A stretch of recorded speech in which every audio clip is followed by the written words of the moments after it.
আসসালামু আলাইকুম সবাইকে। আজকে আমি আপনাদের সাথে শেয়ার করব একদম ঘরোয়া স্টাইলে সুস্বাদু ও ঝরঝরে তেহারি রেসিপি। তার জন্য আমি সরিষার তেল দিয়ে দিচ্ছি এবং পেঁয়াজ দিয়ে দিলাম। এবারে গরম মশলা দিয়ে দিচ্ছি,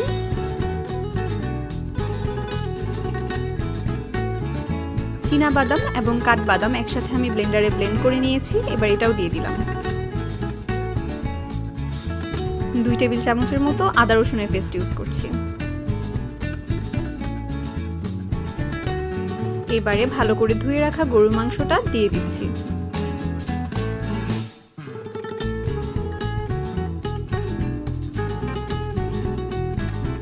ভালো করে কিছুক্ষণ ভেজে নিয়ে এবারেতে আমি বাজার থেকে কেনা তেহারি মশলা ইউজ করছি। সব মশলা খুব ভালোভাবে মিশিয়ে নিয়ে কিছুক্ষণ ভেজে নিব।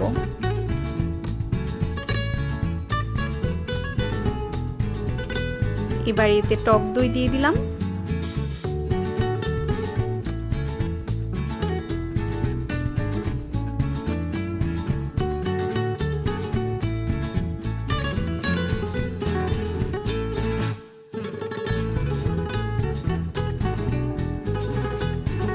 এবার পরিমাণ মতো লবণ দিয়ে দিচ্ছি।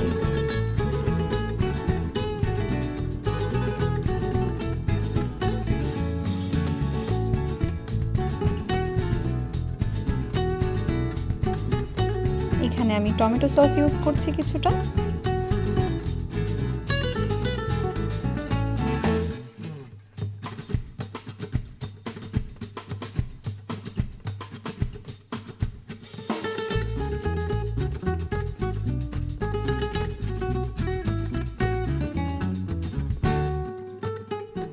মাংসগুলো যখন খুব ভালোভাবে কষানো হয়ে যাবে, এ পর্যায়ে আমি গরম পানি দিয়ে দিচ্ছি।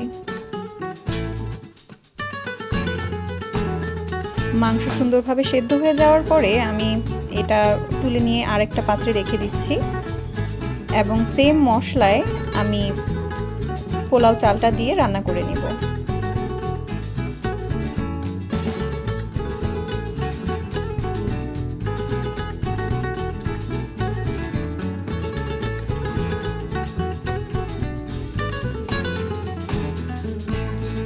পরিমাণ মতো লবণ এবং গুঁড়া দুধ দিয়ে দিচ্ছি।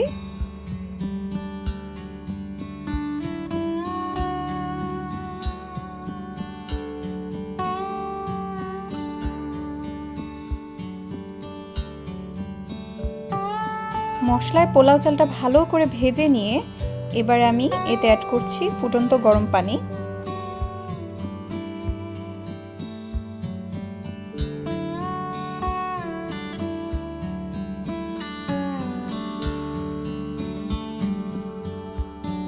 এবারে পোলাওটা হতে হতে আমি এখানে আলুটা প্রিপেয়ার করে নিচ্ছি।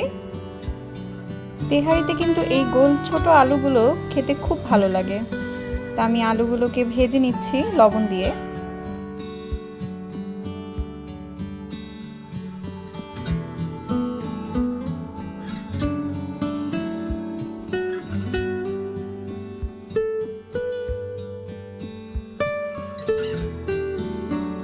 পোলাও চালটা যখন 80% মতো সেদ্ধ হয়ে যাবে, আমি এখানে কাঁচামরিচ দিয়ে দিলাম, আগে থেকে সেদ্ধ করা মাংস দিয়ে দিলাম, ছোট আলুগুলো অ্যাড করে দিলাম। কিশমিশ খেতে আমার দারুণ ভালো লাগে, তাই আমি বেশ খানিকটা কিশমিশ দিয়ে দিলাম উপরে।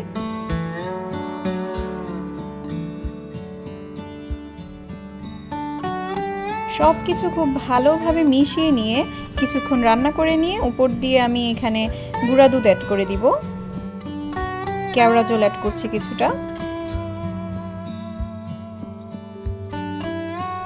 তেহারির অথেন্টিক স্বাদটা পাওয়ার জন্য আমি এখানে সরিষার তেল উপর দিয়ে দিচ্ছি, এতে করে খুব ভালো স্মেল আসে এবং উপর দিয়ে আমি ঘিটাও ইউজ করছি। সব কিছু একসাথে ভালোভাবে মিশিয়ে নিয়ে এই তো রেডি হয়ে গেল আমাদের তেহারি। ধন্যবাদ সবাইকে।